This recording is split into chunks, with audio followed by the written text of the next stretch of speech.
what we see here is a pretty classic example of the corner of a field. This is actually the junction of these three fields behind me.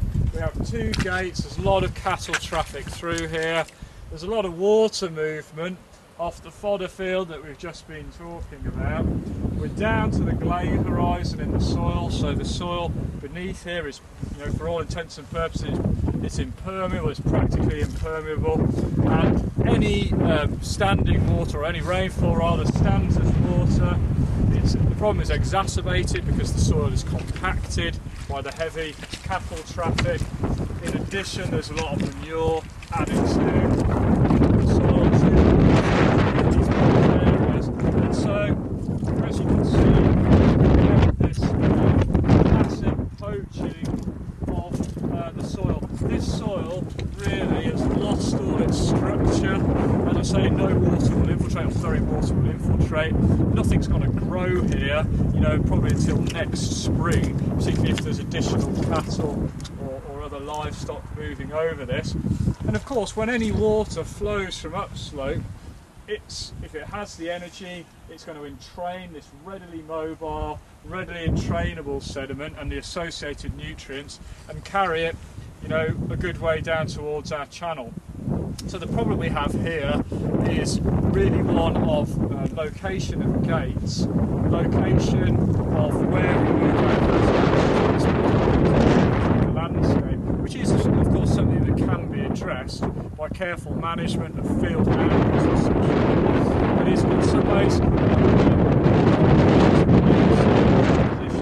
gates are put in to make the ease of access for farmers. So what we see here is a nice example of a way in which the land is managed, which is arguably not very productive, not ideal for both the quality and structure of the soil and the quality of the water as we move downstream. Also behind us we see a reseeded field. This field was reseeded about a month ago, and this is common practice in this part of the country. Every 4 or 5 years often grasses are reseeded, and so what we can see is a lot of bare soil. It's November now, getting on to December. We're getting away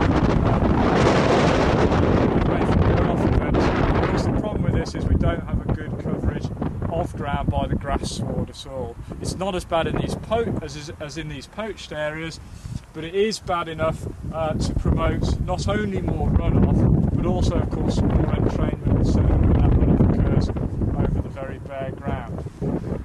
The key thing here is we're only a few hundred metres from the channel. These fields both